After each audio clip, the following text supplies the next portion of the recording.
kami mulai berpikir mencari daerah yang lebih jauh, yaitu jalan dari Jayapura ke Wamena. Karena waktu itu kami belum punya fasilitas dakwah, akhirnya mau dan tidak mau jalan kaki dari Jayapura ke Wamena. Berapa lama? 3 bulan baru sampai. Ini pekerjaan bergengsi, karena Rasulullah SAW melakukan itu dari Mekah ke Madinah dalam keadaan dikejar, air susah, makanan susah. Tapi kalau di negeri ini air berlimpah, makanan berlimpah, maka nggak ada alasan bahwa jauh. Kami coba untuk jalan kaki. Kami 20 orang jalan kaki di perjalanan 1 bulan. Teman-teman saya 19 orang, mereka kehabisan energi tenaga. Mereka bilang, Ustadz, kalau kita memaksa diri 3 bulan sampai ke Wamena belum berdakwah, kita sudah dibunuh oleh orang. Akhirnya kami pergi 1 bulan, kembali ke Jayapura 1 bulan, tidak ada dakwah. Bagaimana caranya bisa sampai ke Wamena? Saya mulai menggunakan siasa, yaitu saya ke kantor desa supaya nama kami semua diganti. Foto-foto kami, KTP-nya diganti nama, yang nama Abidin dengan nama Markus, yang nama Zainuddin dengan nama Wilhelmus, yang nama Abidin dengan nama Paulus, yang nama Fadlan dengan nama Leo. Agamanya dikasih kosong. Dengan cara ini baru kami bisa beli tiket pesawat misionaris. Begitu membawa nama Markus, akhirnya bisa dibeli. Kami beli tiket semuanya. Sesudah itu besok pagi kami akan terbang ke Jayapura. Malam harinya kami menyediakan modal dakwah berupa sabun mandi 7 karton, sampo 7 karton, odol 7 karton, sikat gigi 7 karton, dan pakaian layak pakai 7 karung. Mencoba untuk berdakwah di Wamena. Alhamdulillah 45 menit kemudian kami tiba di Wamena. Ketika kami sampai ke Wamena, kami disambut oleh saudara-saudara kami, tapi sayang mereka dalam keadaan telanjang. Mohon maaf, ini bukan porno. Mereka dalam keadaan seperti ini.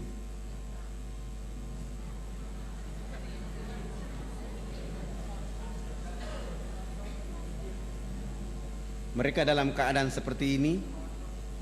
Mereka dalam keadaan seperti ini. Mereka dalam keadaan seperti ini. Ketika melihat keadaan seperti ini, saya mulai bilang sama para dai bahwa 1 minggu pertama kita tidak boleh berdakwah, kita akan pelajari bagaimana keadaan mereka.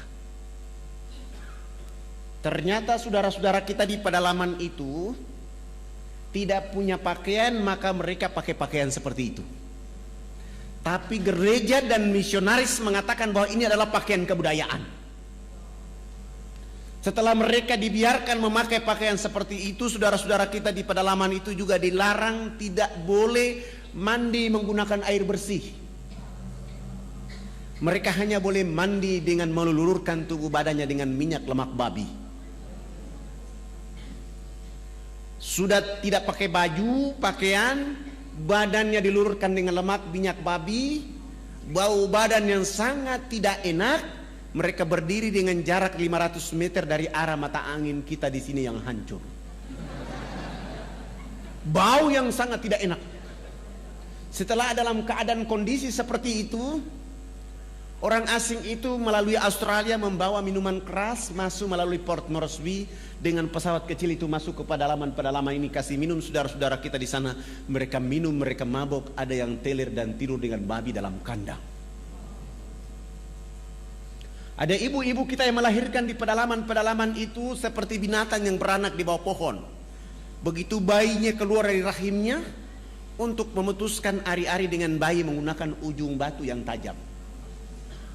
Sesudah itu ibu anak manusia itu dilarang menyusui anak kandungnya dengan air susu di sebelah kanan. Dia hanya boleh menyusui anak kandungnya dengan air susu di sebelah kiri. Air susu di sebelah kanan dipersembahkan untuk anak babi. Mohon maaf, ini juga bukan porno, ini sengaja saya tunjukkan. Babi di sebelah, anak kandungnya di sebelah kiri. Begitu kami menonton ini, melihat keadaan ini, kami 20 orang semua menangis, mencium bumi Allah dan mengatakan kepada Allah, ini sungguh kita yang paling berdosa. Kenapa?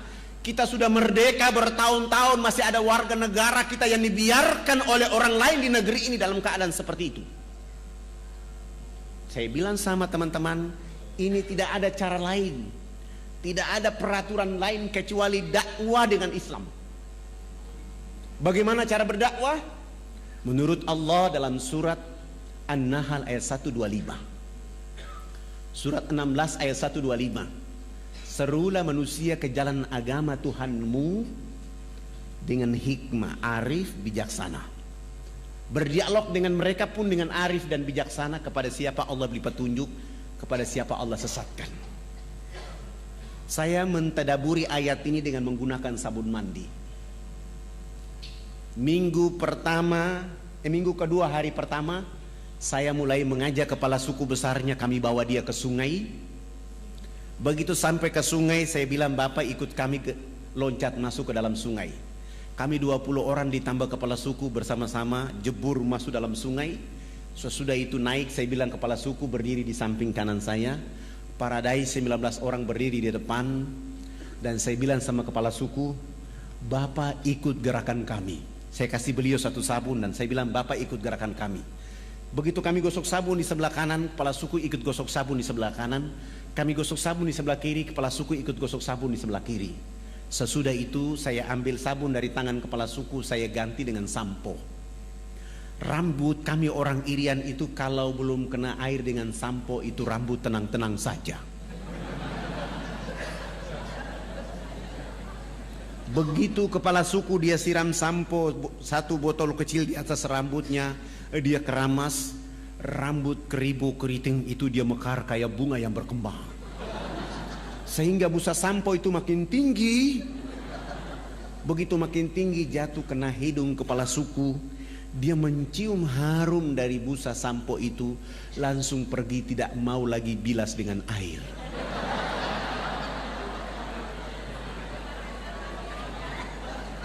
Begitu dia jalan, para dai mengatakan, Bapak kepala suku, harus disiram dengan air. Kepala suku menjawab, tidak anak, ini wangi. Rupanya selama hidupnya baru pertama mencium bau harum. Kepala suku ini 6 hari berturut-turut mandi tidak pernah bilas dengan air.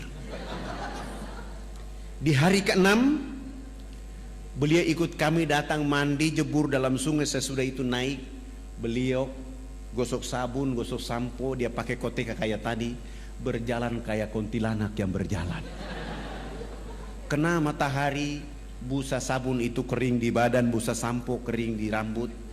Kepala suku langsung ke kebun bekerja seperti biasa seorang petani. Jam 2 siang dia pulang ke rumah. Pada saat pulang ke rumah Allah turunkan rahmat berupa hujan kena di tubuh badan. Busa sampo dan busa sabun yang tadi kering itu muncul kembali. Beliau gosok-gosok sampai hilang itu busa sampo dan sabun. Allah ganti dengan kesegaran jasmani. Kepala suku ini tiba di rumah, tidur dari jam 3 sore sampai jam 9 pagi hari berikutnya. Begitu pagi-pagi kami datang ke rumahnya jam 9 pagi, kepala suku langsung angkat bicara. Anak, mandi yang benar itu yang anak ajarkan. Bapak kemarin dimandikan oleh Tuhan Sang Pencipta sehingga Bapak tadi malam tidur menjadi enak. Selama ini Bapak belum pernah tidur enak seperti tadi malam. Oh, bagaimana kalau pagi ini Bapak ikut mandi?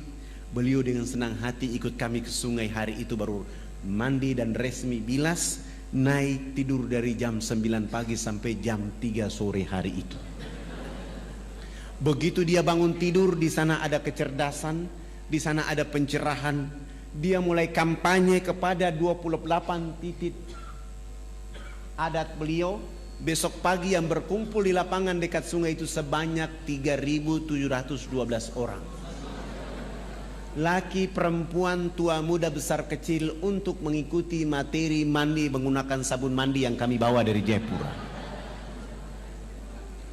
Begitu kami ajar dari jam 8 pagi sampai masuk waktu jam 12 siang belum tuntas karena orang saking banyak.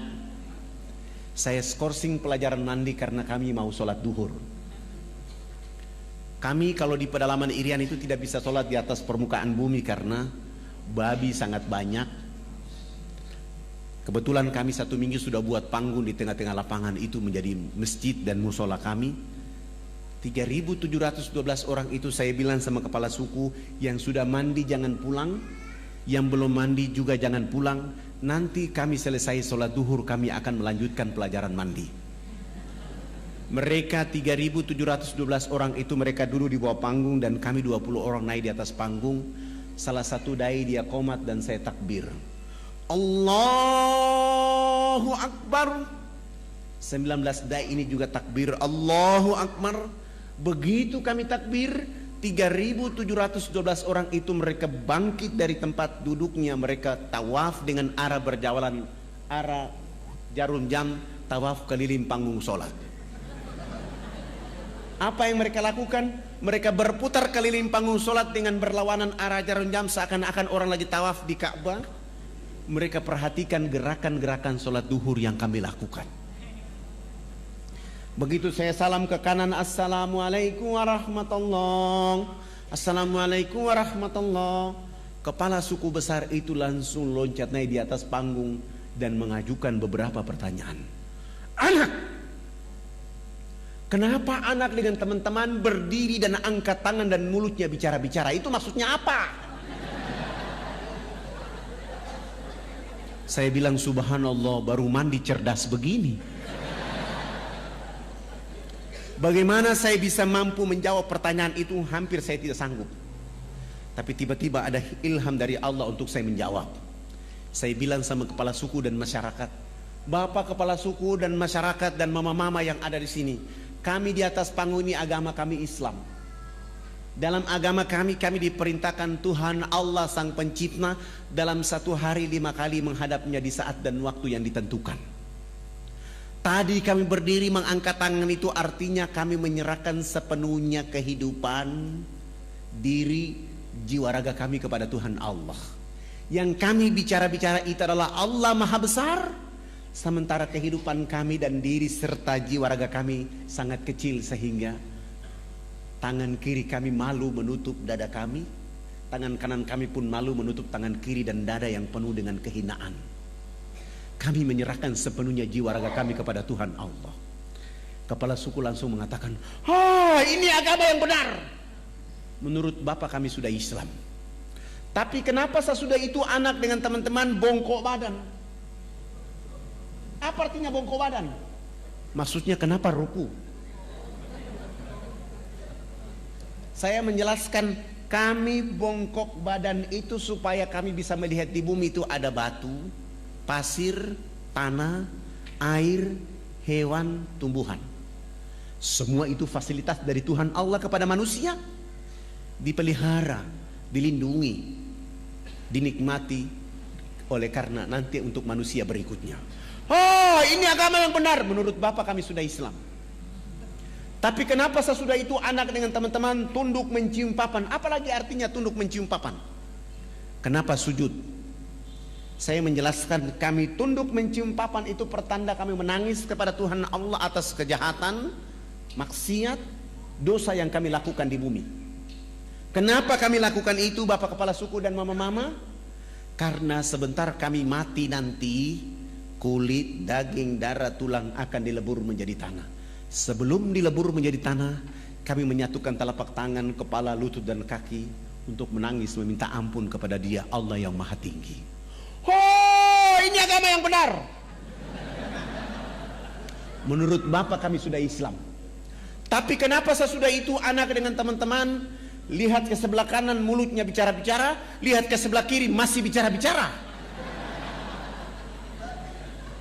Saya jawab lagi, kalau tadi kami mengangkat tangan adalah menyerahkan sepenuhnya jiwa raga dan kehidupan kami, sesudah itu kami bongkok badan untuk melihat fasilitas yang diberikan oleh Allah. Setelah itu minta ampun. Selesai minta ampun, kami lihat ke sebelah kanan. Kalau belum ada orang yang tahu mandi, tugas kami mengajarkan mereka bisa tahu mandi. Melihat ke sebelah kanan, kalau belum ada orang yang tahu berpakaian, tugas kami mencari pakaian untuk menutup badannya. Ada yang lapar, tugas kami mencari makan. Ada yang sakit, tugas kami mencari obat. Sesudah itu melihat ke sebelah kiri, kalau belum ada orang di bumi ini yang mengenal Allah dan Rasulnya, tugas kami datang memperkenalkan Allah dan Rasulnya kepada mereka. Begitu mendengar penjelasan saya, kepala suku besar langsung mengatakan, kepada kami 20 orang, kalau begitu kami tidak boleh duduk di atas panggung sholat itu. Kami turun duduk di bawah menemani 3.712 orang. Mereka 6 kepala suku naik di atas panggung menggantikan kami. Mereka bukan sholat, tapi mereka rapat adat membahas kehadiran kami di sana. Rapat adat 1,5 jam kemudian, kepala suku besar menyampaikan pengumuman kepada 3.712 orang di lapangan itu. Wah, wah, wah, wah, wah, hubulokanaya.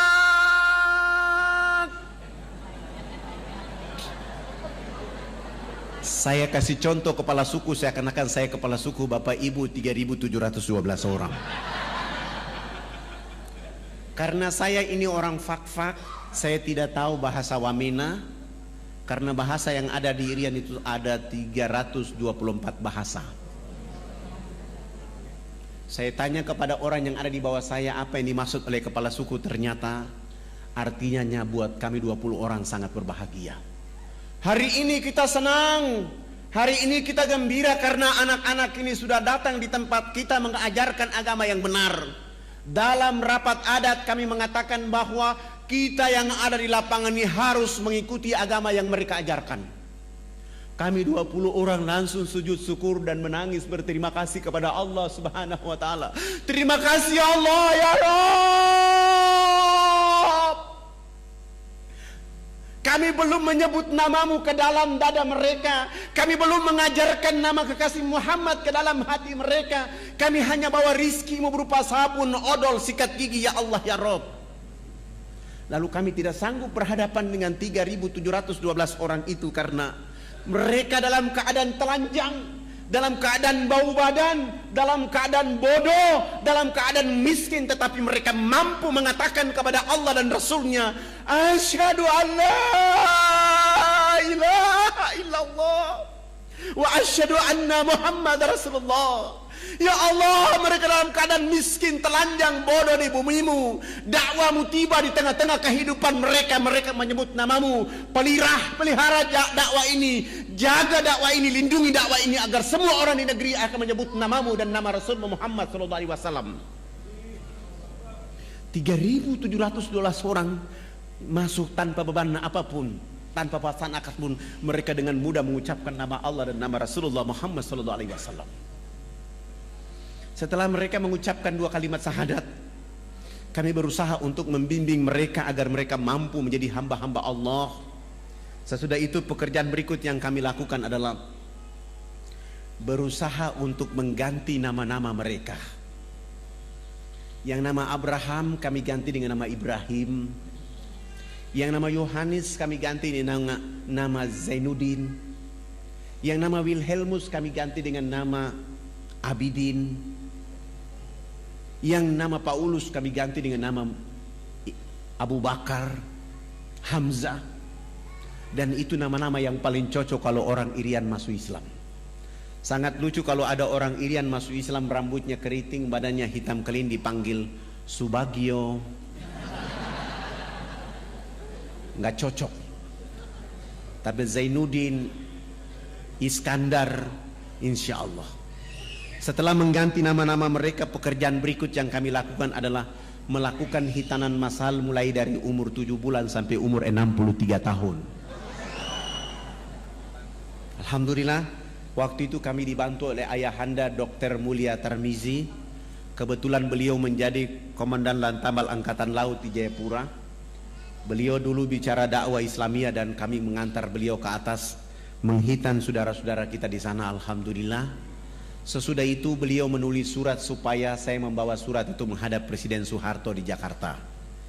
Kami bawa kepala-kepala suku. Kepala-kepala suku ini sudah pakai celana panjang, sudah pakai kemeja, bahkan sudah pakai jas. Tetapi mereka belum bisa pakai sepatu. Karena ukuran sepatunya waktu itu nomor 47. Selama hidupnya belum pernah menggunakan alas kaki, begitu masuk Islam disuruh pakai alas kaki. Terpaksa tidak ada jenis sepatu itu dan kami menggunakan sendal jepit. Kelebihan tumit kami bawa mereka. Naik pesawat dari Wamena ke Jayapura, Jayapura langsung menuju Makassar. Dari Makassar Saya bawa mereka, kepala-kepala suku, melihat pembangunan di kota Makassar. Sesudah itu terbang di Jakarta. Tiba di Jakarta malam hari, kami naik mobil dijemput oleh teman-teman di Jakarta dan kami bawa ke Wisma Haji Jalan Jaksa, Jakarta Pusat. Istirahat, pagi-pagi kami ke istana. Sampai ke istana, alhamdulillah Presiden Soeharto berkenan menerima kami. Beliau minta supaya pertemuannya jangan di istana tapi di rumahnya di Cendana. Selepas sholat asar, kami langsung bertemu dengan beliau. Beliau berdiri dengan senyum ciri khasnya menyambut kehadiran kepala-kepala suku bersama saya. Kepala negara menyambut kepala suku, saling berpelukan, salaman. Sesudah itu dibawa masuk ke dalam ruang tamu, dikasih makan, dikasih minum, dikasih oleh-oleh. Setelah diberikan oleh-oleh, Pak Harto minta supaya kepala sukunya konferensi pers. Lalu kepala suku angkat bicara waktu itu. Bapak tidak pantas jadi presiden. Presiden macam apa hanya bangun Makassar, presiden macam apa hanya bangun Jakarta. Pemilu nanti saya akan bicara supaya tidak boleh lagi dipilih Haji Muhammad Soeharto jadi presiden. Kepala suku ini bicara berapi-api tapi pakai bahasa Wamena. Pak Harto juga tidak tahu.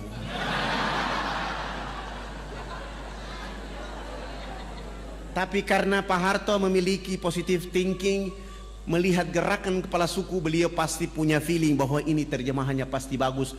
Mohon diterjemahkan. Saya tidak menerjemahkan bahasa itu, tapi saya mentadaburi makna di balik permintaan bahasa itu.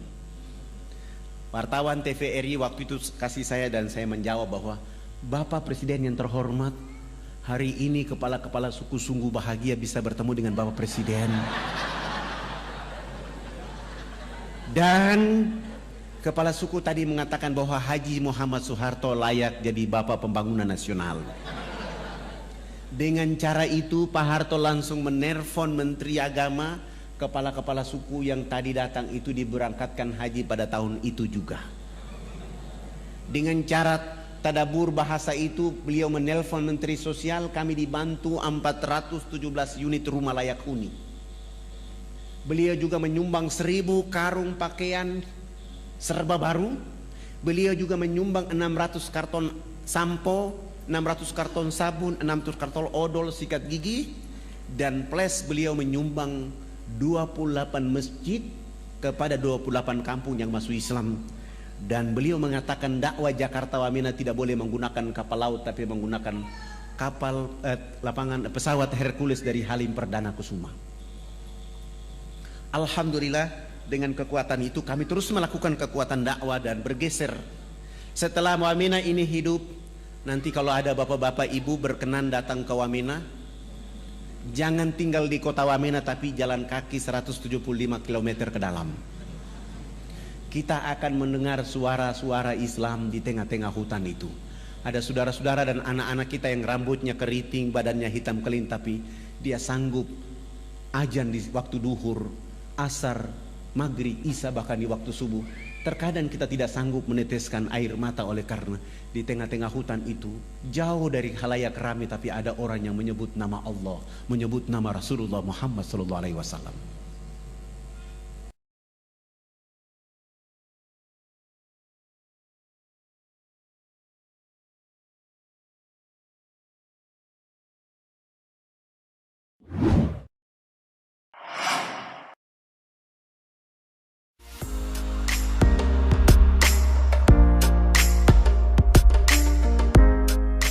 Assalamualaikum warahmatullahi wabarakatuh. Saya Taswin dari Palu. Hari ini berkunjung, alhamdulillah diterima di kantor pusat oleh Ketua Koperasi 212. Kunjungan saya kali ini, saya bersyukur mendapatkan surat keputusan sebagai Ketua Komunitas 1 di Kota Palu. Dengan SK ini, saya berharap segera akan membentuk 212 MAD dan persiapan ke arah sana. Di Palu jauh-jauh hari kita sudah persiapkan. Dan hari ini saya membawa tim datang ke kantor pusat untuk bertanya secara teknis bagaimana mendirikan itu. Saya berharap dengan surat keputusan ini, Kota Palu, Sulawesi Tengah kabupaten dan kota. Dalam target kami segera akan terbentuk komunitas-komunitas yang kemudian bisa melahirkan 212 MAT. Palu dengan semangat 212 ini, dalam pengalaman saya, ini adalah satu kota yang luar biasa. Antusias masyarakat, animo masyarakat, semangat masyarakat untuk menyambut dan berpartisipasi menjadi anggota itu luar biasa. Dan hari ini semoga dengan SK ini semua rencana bisa berjalan dengan baik.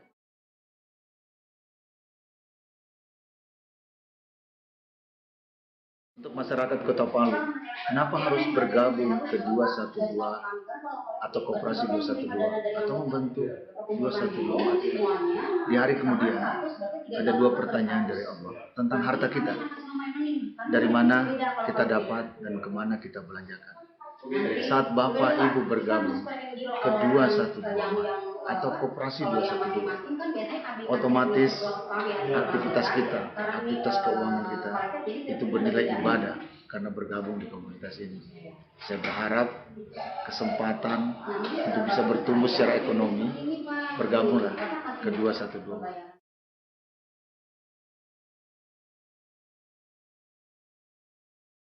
Bapak Ibu yang hendak bergabung ke 212, Koperasi 212 dan 212 boleh menghubungi saya di telepon 0812 450 88777 0812 450 88777 dan nomor ini juga bisa menjadi nomor WA kontak saya.